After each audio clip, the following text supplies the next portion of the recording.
இப்போ நம்ம வால்நட் பாயசம் வந்து நல்லா கொதிச்சுடுத்து. இப்போ இதில் வந்து நம்ம வெல்லம் போட போகிறோம்.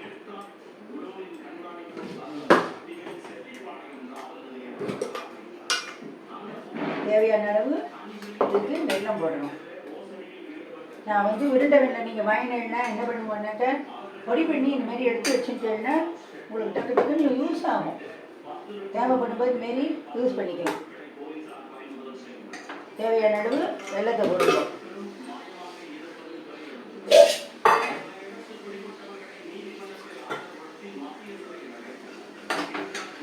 வெல்லம் இதோடு சேர்ந்து கொதித்து பச்சை வாசனை வர அளவுக்கு கொதித்து வரணும். கொதிக்கட்டும். அதுக்குள்ளே நம்ம என்ன பண்ணுவோம் அப்படின்னாக்க இதை அடுப்புக்கு மாற்றிட்டு நெய்யை விட்டுப்போம். நெய்யை விட்டுட்டு இதுக்கு முந்திரி தேவையானதெல்லாம் நம்ம வறுத்து போடணும்.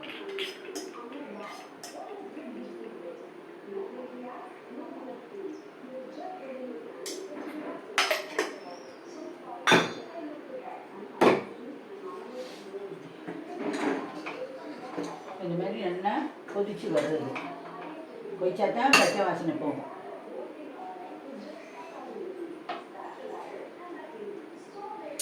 இப்போ நெய்யை விட்டுருக்கோம். நெய்க்கு நம்ம முந்திரி பருப்பு தாளிக்கு போடுறோம். இந்த பாயசத்துக்கு தேவையான முந்திரி பாயசம் கொஞ்சம் போட்டு அரைச்சாச்சு. இது பாருங்க நல்லா கொதிச்சு வருது பாயசம். இப்போ இதை ஆஃப் பண்ணிடலாம்.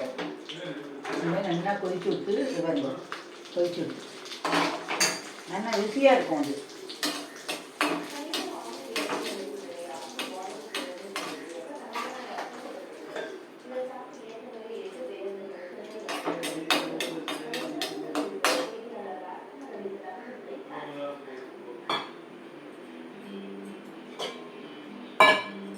இப்போ முந்திரிங்க நல்லா வறுபட்டுருக்கு. பாயசம் நல்லா கொதி வச்சுட்டு தேவைப்பட்டவ சாப்பிட்ற நேரத்துக்கு இதில் கொஞ்சம் பால் விட்டுக்கலாம். தேவையான விட்டுக்கலாம். ஆவின் பால் காய்ச்சினது இல்லை வில்லேஜில் இருக்கிற வேலை இருந்தால் பசுமால் இருந்தால் கூட காய்ச்சி விட்டுக்கலாம்.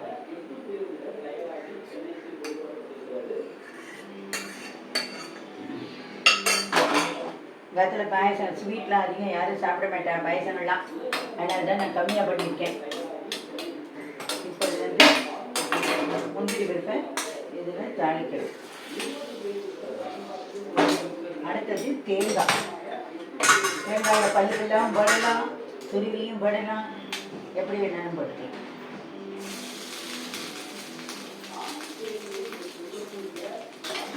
தேங்காயை நல்லா இந்த நெய்யில் சவக்க வறுக்கணும்.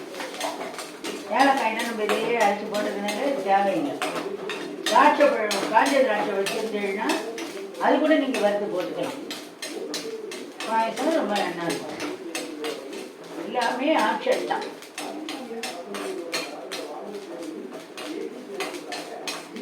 குழந்தைகளுக்கு குடும்பம் இது வந்து நல்லா சத்துள்ள இது.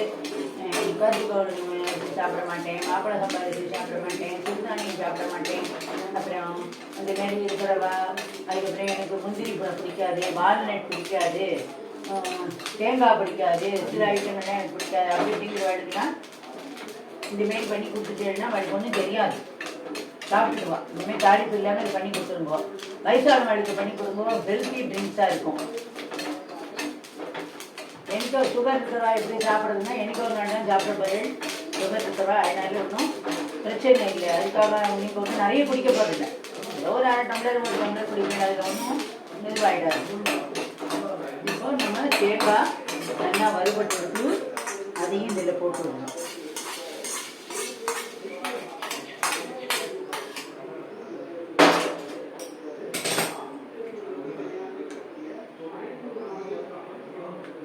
இப்போ இதில் கொஞ்சம் பால் விடணும். தேவைப்படும் போது சாப்பிட்ற நேரத்துக்கு வேணுங்கிறத விட்டுக்கோங்க. இப்போ நம்மளுடைய மாப்பிள்ளை சம்பா வால்நட் முந்திரி பாயசம் ரெடி ஆகிடுது. நீங்களும் இதுமாரி பண்ணி பாருங்க. நன்றி, வணக்கம்.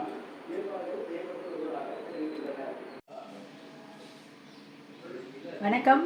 இது நம்ம கிச்சனில் நம்ம இன்றைக்கி என்ன பண்ண போகிறோம் அப்படின்னாக்க டிஃப்ரெண்ட் டைப்பாக ஒரு மாப்பிள்ளை சம்பா அரிசியில் வால்நட், முந்திரி இதெல்லாம் சேர்த்து, கேரட் இதெல்லாம் சேர்த்து ஒரு சுவையான ஒரு பாயசம் பண்ண போகிறோம். நான் மாப்பிள்ளை சம்பா அரிசியை நல்லா களைஞ்சி உணர்த்திட்டு, நல்லா வெயிலில் காய வச்சு உணர்த்திட்டு நல்லா பவுட்ரு பண்ணி வச்சுருக்கேன். அது இந்தமாரி பண்ணும்போது ஈஸியாக உங்களுக்கு வெந்து போய்டும். நான் இது இவ்வளவு நம்ம ஒரு கரண்டி அளவுக்கு நான் இது போடுறேன். இது மாப்பிள்ளை சம்பா அரிசியுடைய ரவை. நான் எடுத்து என்ன பண்ணுறேன், இதுலேயே ஏலக்காய் பவுட்ரு பண்ணி வச்சுருக்கேன், அதையும் போட்டுடுறேன். ஏலக்காய் உங்களுக்கு நீங்கள் பவுட்ரு பண்ணணும் அப்படின்னாக்க ஏலக்காய் என்னென்னா ட்ரை ரோஸ்ட் பண்ணிவிட்டு அது கூட ஒரு கை சர்க்கரையோ இல்லை அரிசியோ வச்சு மிக்சியில் இந்த மாதிரி மினி ஜாரில் பொடி பண்ணிட்டோன்னா நைஸ் பவுடராக வந்துடும். அப்புறம் கேரட் போட போகிறேன் இதில். அப்புறம் இதில் வால்நட் போடுறேன். நான் கொஞ்சமாக தான் பண்ணுறேன், அதனால தான் இந்த அளவு போடுறேன். உங்களுக்கு தேவையான அளவு நீங்கள் போட்டுக்கலாம். முந்திரி போடுறேன்.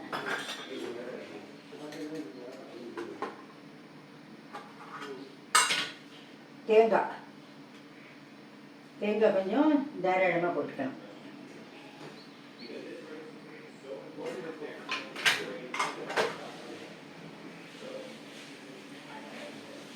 இப்போ நான் இதை ஒரு நைஸ் பேஸ்ட்டாக அரைக்கிறேன். இதை அரைச்சிட்டு பார்ப்போம்.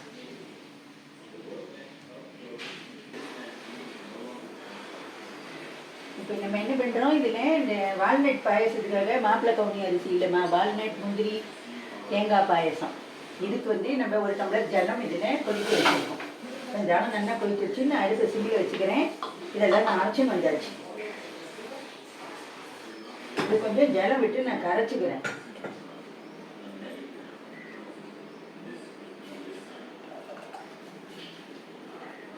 இந்த பாயசம் ரொம்ப டேஸ்ட்டாக சுவையாக இருக்கும். இதில் வால்நட் போட்டிருக்கோம், முந்திரி போட்டிருக்கோம், தேங்காய் போட்டிருக்கோம்,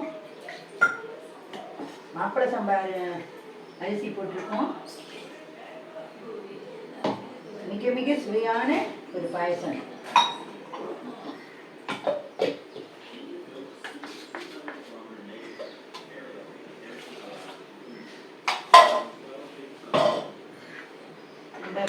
சிம்மில் வச்சே தான் கிளறணும், அடி பிடிக்காம கிளறணும்.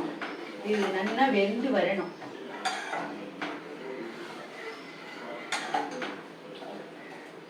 அந்த மாதிரி நல்லா நீர்க்க கரைச்சிக்கணும். நல்லா வெந்து வருது. எப்படி கண்டுபிடிக்கிறது அப்படின்னா, நல்லா தளகலன்னு கொதித்து நுரைச்சி பொங்கி வரும். பொங்கி வந்த உடனே வெல்லம் போடணும். இங்கே விருப்பப்பட்டுவா வெல்லம் போடுவா, வெல்லம் சேர்த்துக்கலாம். சர்க்கரை வேணும்னு விருப்பப்பட்டுவா சர்க்கரையும் சேர்த்துக்கலாம். இதெல்லாம் அவாவா விருப்பம். இது வேகிறத பொறுத்து பார்த்துட்டு இது தகுந்தாப்புல ஜலம் சேர்க்கறதுனாலும் சேர்த்துக்கலாம்.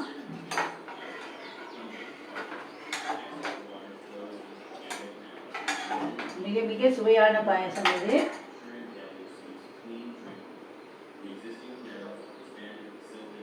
இதேமாரி மாப்பிள்ளை சம்பா அரிசியில் பண்ணுற மாரி கருப்பு கவுனி அரிசியில் பண்ணிடலாம். சாதாரண ஆர்டினரி நம்ம ஆற்றுல சமைக்கிற பச்சை அரிசியில் பண்ணிடலாம். தூயமல்லி அரிசியில் பண்ணிடலாம். சிறுதானியத்தில் பண்ணிடலாம். கொஞ்சம் டிஃப்ரெண்ட் டைப் கொஞ்சம் மாறின ஒழிய இது கொஞ்சம் வேகணும். வெந்து வரைக்கும் நம்ம பார்ப்போம்.